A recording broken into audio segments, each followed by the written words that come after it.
Every athlete and every coach in the world should watch this video because it describes something so fundamental that all athletes need to have this knowledge. This knowledge doesn't come from me.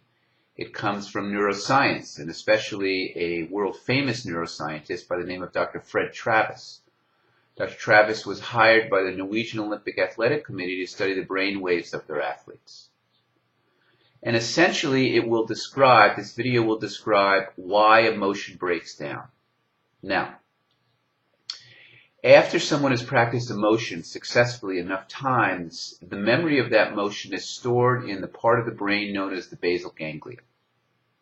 So if an athlete is competing on a high level, whether it's professional or high level of amateur competition, they have stored enough muscle memory that they should be able to repeat the motion. Now, there are only two reasons why they cannot access the muscle memory they have stored in their basal ganglia in competition. And this is the same for all athletes. Doesn't matter what sport it is, golf, tennis, basketball, football, Olympic skiing, hockey, whatever, because everyone's operating system works identically. Now, here are the two reasons why. First reason, because the prefrontal cortex intercepts the signal, delays it moving to the motor system, and when that happens, it's the motor system which communicates with the body to produce motion.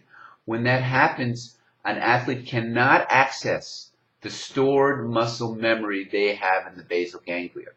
And this is when the bulkier core muscles take over and the motion is not fluid or smooth or effective.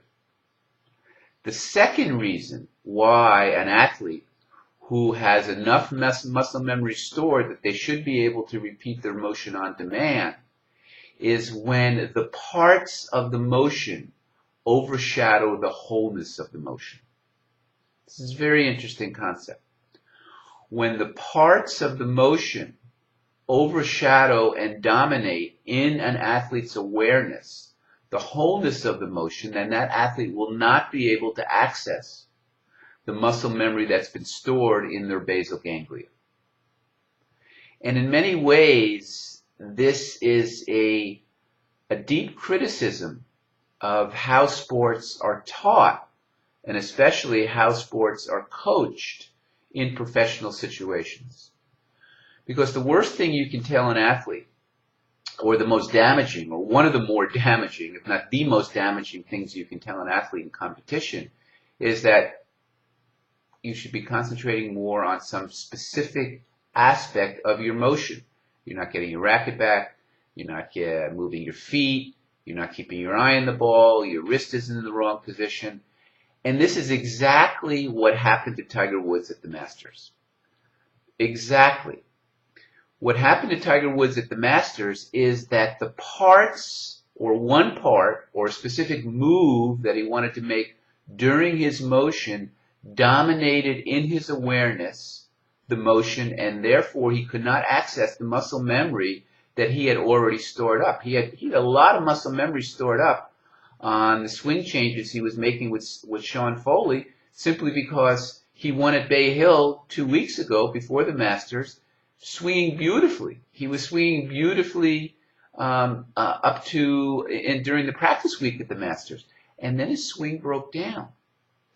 And it's interesting because in an interview afterwards, where he shot the highest score he's ever shot in a major tournament since he turned professional, he said, "Well, I just have to go out and do more reps." That was his quote, "I have to do more reps." Well, not exactly, Tiger.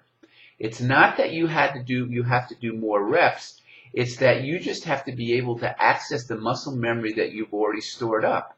And if during a tournament your awareness is too much on the parts and not on the wholeness of the swing, it doesn't matter how many reps you have done, you will not be able to access the muscle memory that is in the bank.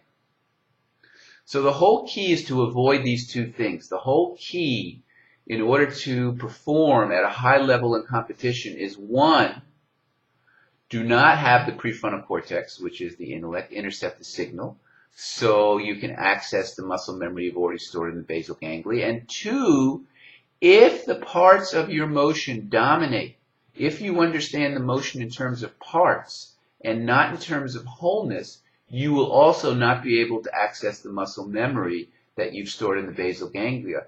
And this is a tremendous liberating thought for an athlete, because it's much easier to repeat the wholeness of a swing than trying to repeat successfully a certain part of that wholeness, so that you think that you can repeat the swing if you repeat that part. No, this is not good thinking. This is not how the operating system of the brain works. Hope this was helpful for you. Give me some feedback. Keep that wholeness in mind.